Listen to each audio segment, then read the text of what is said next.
Honorable Deputy Speaker,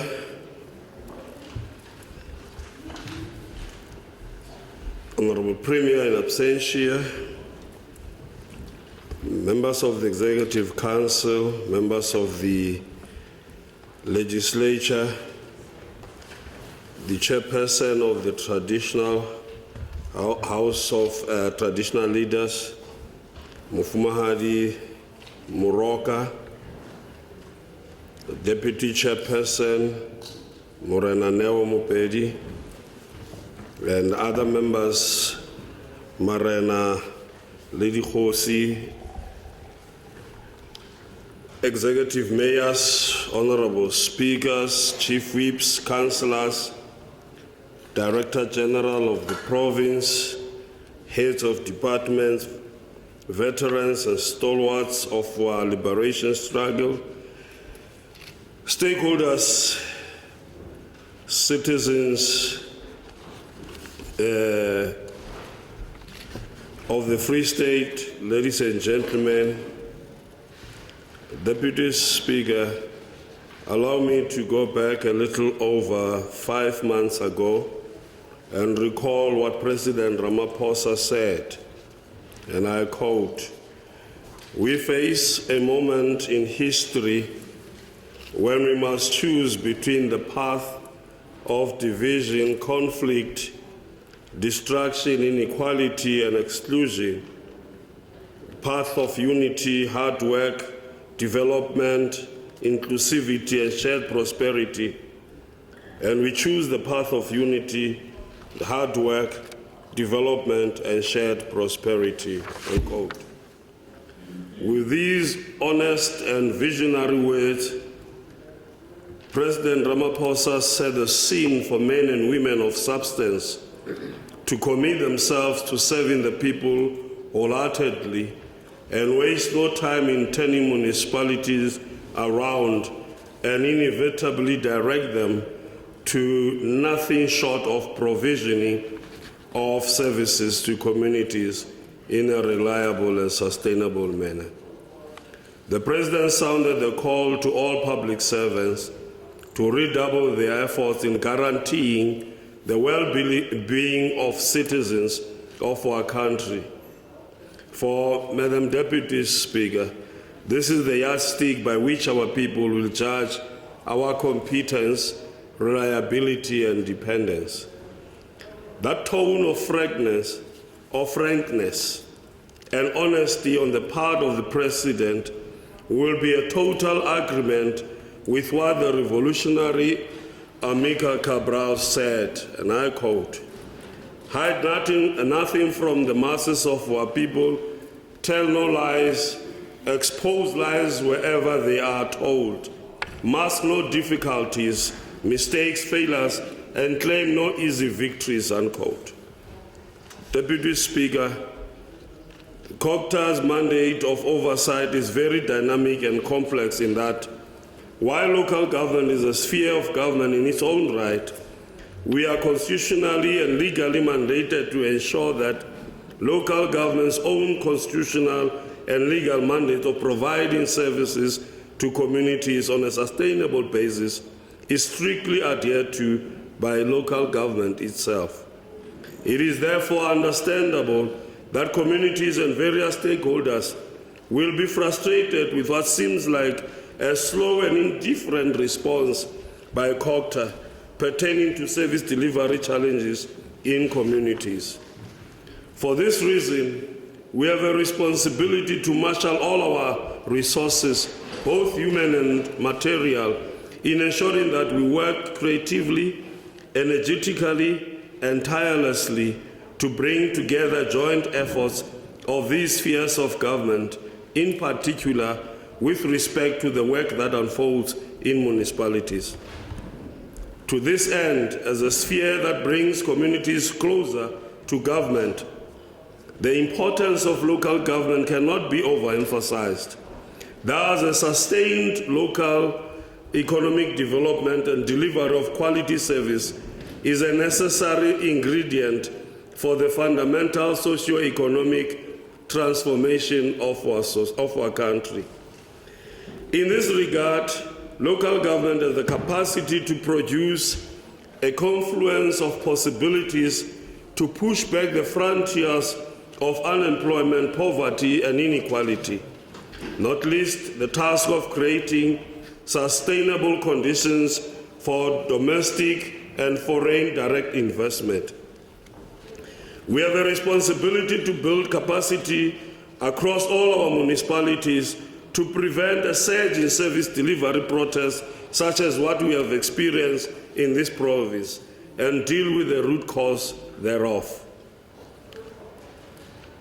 As shall be demonstrated below, our municipalities are facing serious challenges which threaten the future of this province. Whereas some challenges are structural and cannot be attributed to a single event, the bulk of challenges faced by municipalities were caused by the years of state capture, whose melting pot was in this province. There is a sense in which the shortage of skills in municipality is one of the primary reasons for a poor service delivery record. The past practice of appointing people on the basis of political convenience and private social relations is one of the key causes of this dissatisfaction amongst our communities.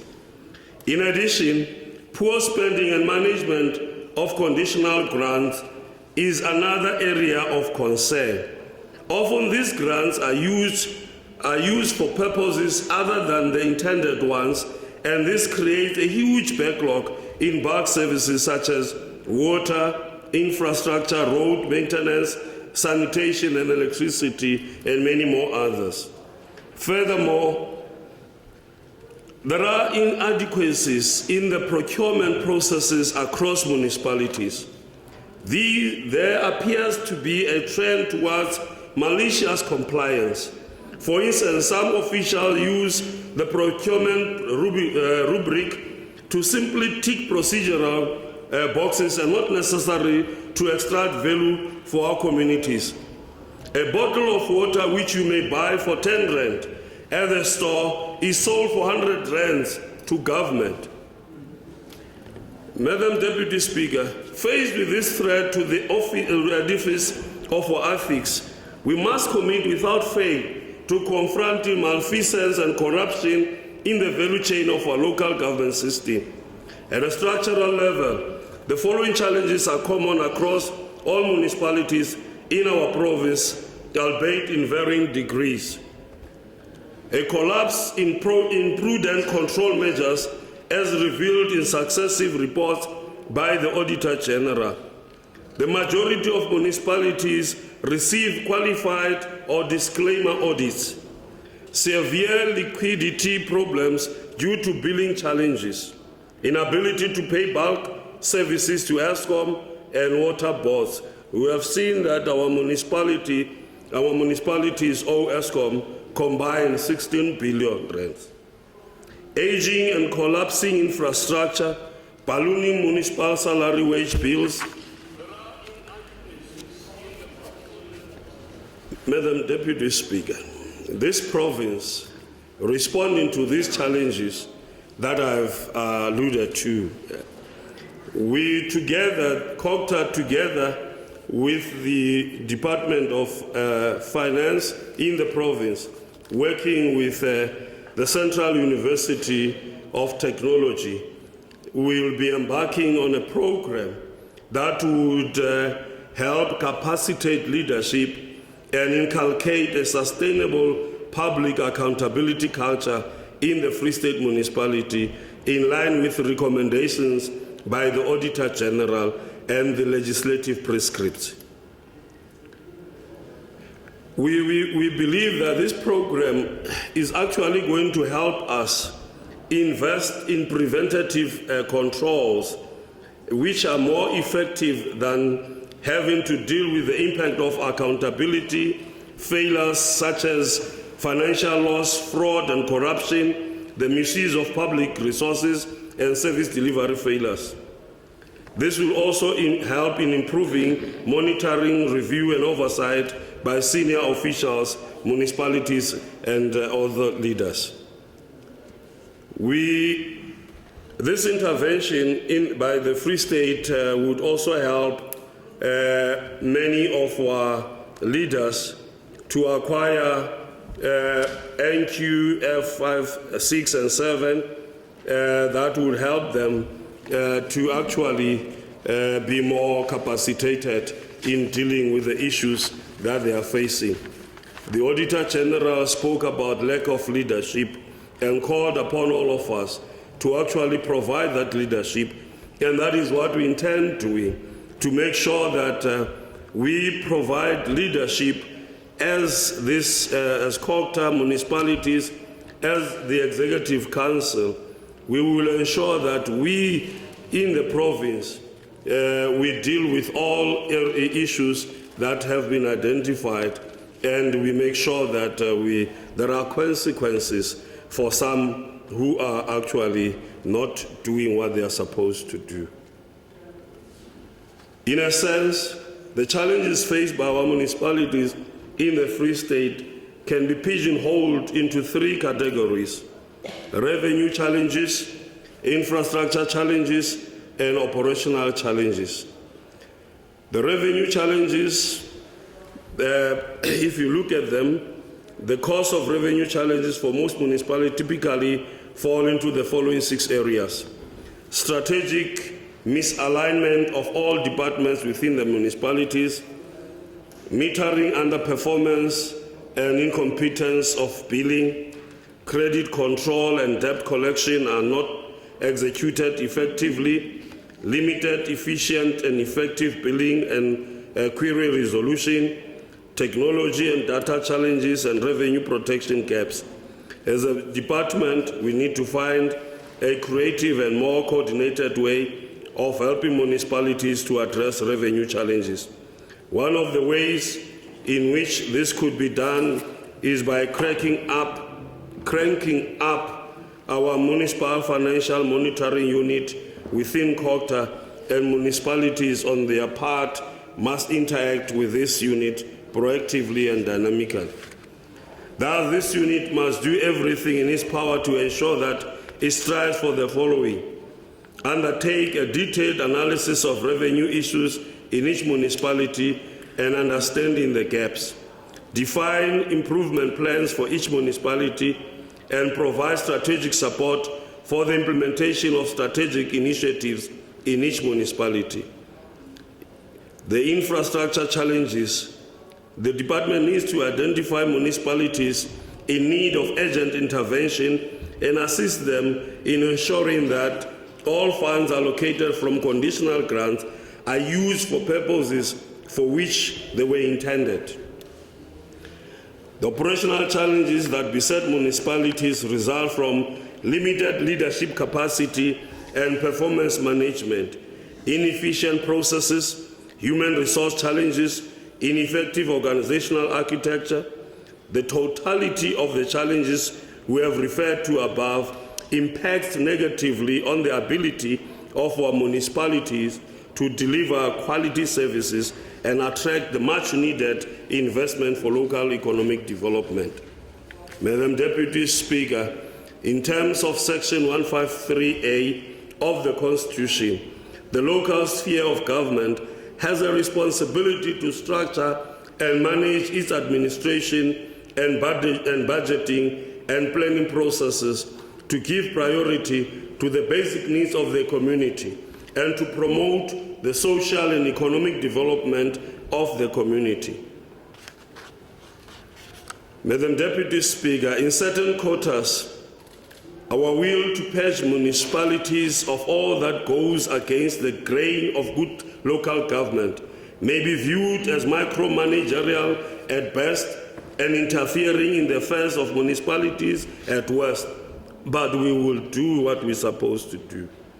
However, there comes a time when, in the overall interest of citizens of the Free State in various municipalities, COGTA must intercede on their behalf to enhance the possibility of citizens receiving a better quality of services promptly and sustainable. Ha re no baleela responsibility eno, re tla face head on.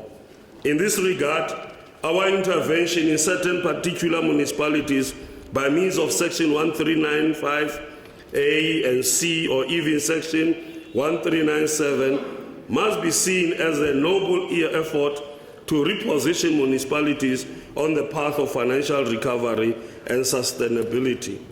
In this context, Madam Speaker, we joined this department at a time when my predecessor, Ndate Nxangisa, had embarked on a deliberate process of cleansing our municipalities of the rot that afflicted them.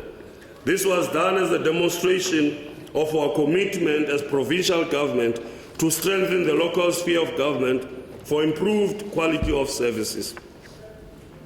We extend a word of gratitude to Ndate Nxangisa for a sterling job done and well done, and commit to build on the good work that he had started.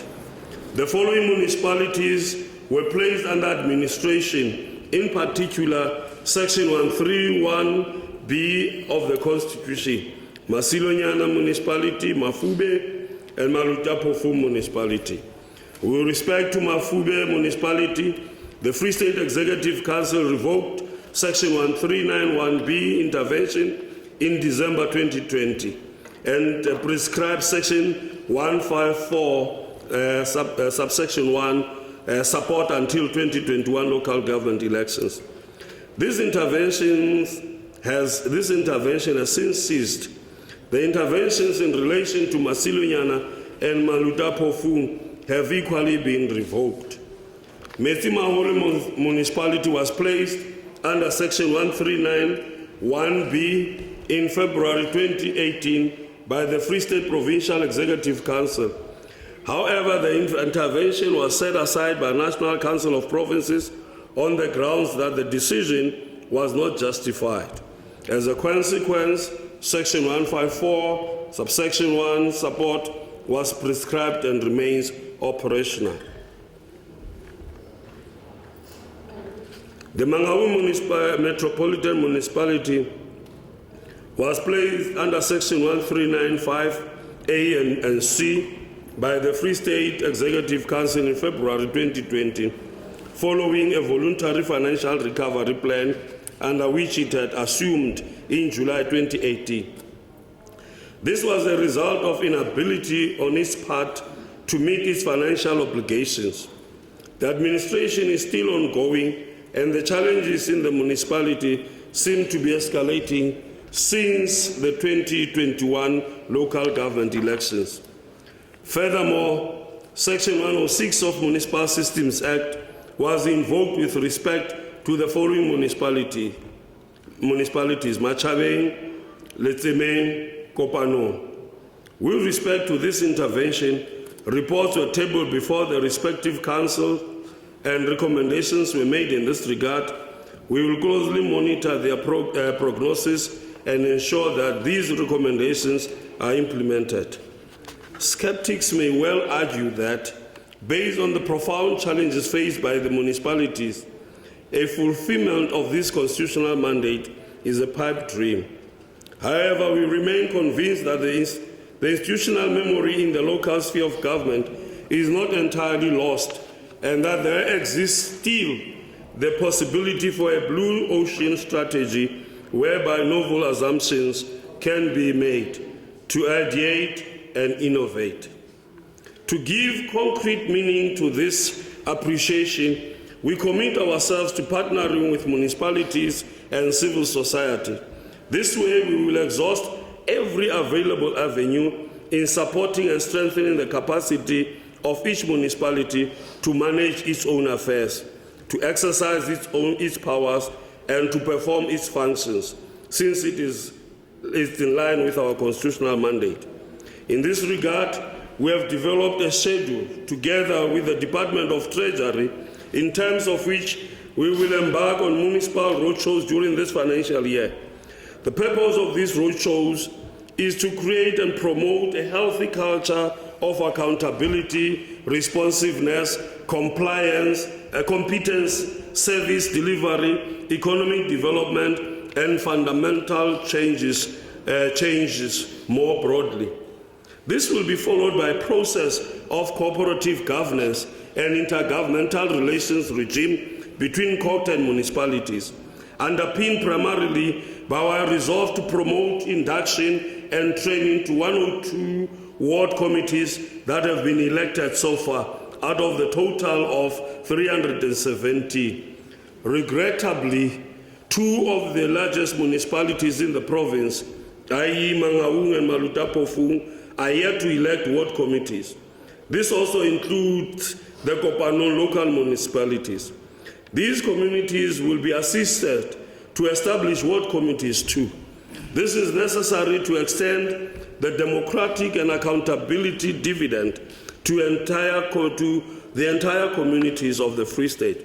As a matter of necessity, ward committees entrench the will of the people and deepen cross-institutional efforts to narrow the trust gap between government and the people, to free the potential of every citizen, and to augment participatory democracy.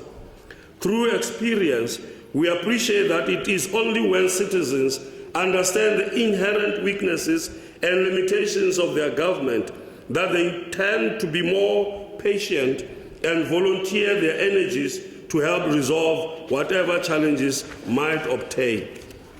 Technology in this age of the fourth industrial revolution is a great enabler and equalizer on the democratic highway. Accordingly, we call on all our municipality to fully embrace the GovChat platform. This is a practical way to receive feedback from communities and act decisively in addressing their grievances. The time for e-government is now, and there is no turning back. We urge municipalities to promptly and honestly respond to petitions and demonstrations embarked upon by communities. This is what we need to narrow the social distance between government and the people. We need to bridge the trust gap that exists between us and the communities. We look forward to reinvigorating the district coordinating forums and their governing structures, particularly MacLoca. At all material times, these structures must never be a preserve for a few individuals in the form of experts and municipal officials. Ordinary people must be exposed to the nature and extent of the work of these structures and appreciate the impact they have on their daily lives.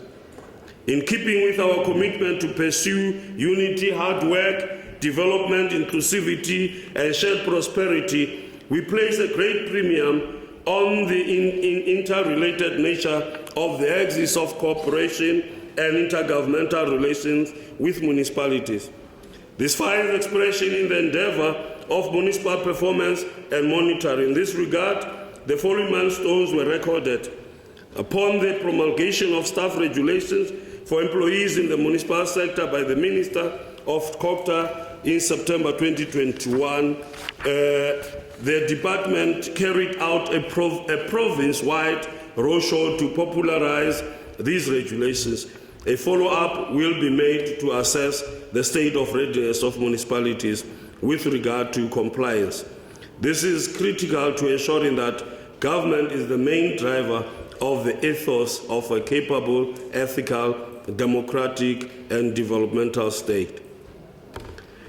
Furthermore, the department was able to provide support to 20 municipalities in relation to compliance with provisions of the Municipal Systems Act and the annual performance management reports with respect to the appointment and employment conditions of senior managers in the municipal sector, monitoring and evaluation of municipalities and their compliance with the filling of the top 4 critical posts in the municipalities, implementation of performance management systems, and the signing of employment contracts and performance agreements with prescribed periods in line with the regulatory framework.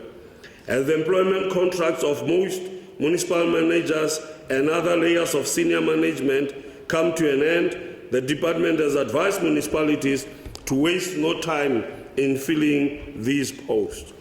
We are also determined to ensure that the Provincial Performance Management Forum is held in the forthcoming financial year and that it sits biannually to enable municipalities to observe and dictate the performance management system. The drafters of our constitution conceive the notion of our local government system on the basis of the wall-to-wall governance philosophy, in terms of which the institution and role of traditional leadership is accorded a special place. Chapter 12 of our constitution provides for the role of traditional leadership.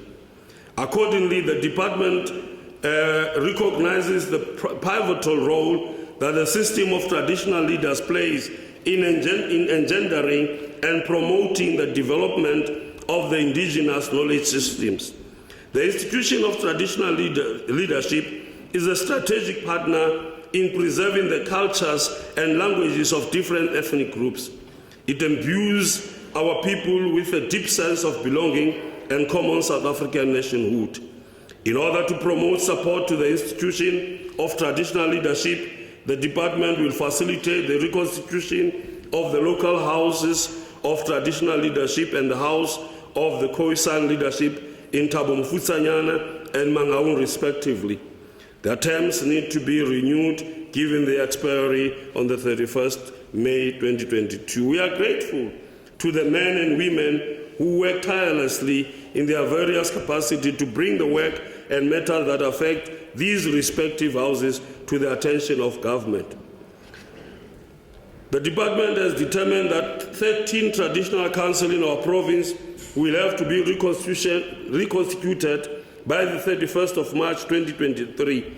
This is in accordance with the provision of the Traditional and Khoisan Leadership Act 3 of 2019. A budget will be set aside by the department towards realizing this particular project. In line with the preservation and promotion of our indigenous cultures, the Customary Initiation Act 2 of 2021 provides for the establishment of the Provincial Initiation Coordinating Committee, PICC, whose task is to exercise oversight over all initiation schools. In pursuit of this the terms of reference of the PICC, the Premier has appointed representatives of various entities and institutions as follows. 4 members of the Traditional House of Traditional Leaders, Morena Neo Mopedi, Morena Kajwayo Muloi, Khosi Nkhatle Tsoletsi, and Khosatsana Pule Muloi. And then Ms. Sibongile Matibela and Mem Madadasana. Organized local government, Mr. Modisa Utile, Johannes Mukhatle, Mr. Sipo Sydney, Emergency Services, Mr. Hobby Mufuken, Traditional Health Practitioners of South Africa, in the Free State, and Mr. Simon Tamsanga Mateza and Paulos Mutamai Mukwena Kokta. The PICC is expected to hit the ground running in terms of anticipating the initiations season in order to acquaint different role players with processes, procedures, and other prescribed during initiation. In this regard, the department will establish a technical team that will assist the PICC, which will comprise the following representatives: Provincial Department of Education, Health, Arts and Culture, Social Development, Safety and Security, and the relevant metro, district, and local municipalities, Emergency Services within a particular area, and the South African Police Services. Madam Deputy Speaker, based on the reflection above, it is crystal clear that customary laws that regulate the institution of traditional leadership and indigenous knowledge system broadly are formally recognized by our government. As a department, we are actually aware of the distortion and mutilation of our cultural belief system and practices by centuries of colonialism and apartheid, particularly during the systematic annihilation of African kingdoms between 1779 and 1879. The wanton psycho-social destruction caused by colonialism on the African way of being and self-awareness still lives with us today. These wounds are deep, invisible, and not so palpable. Without our culture, our Ubuntu is on a shaky ground.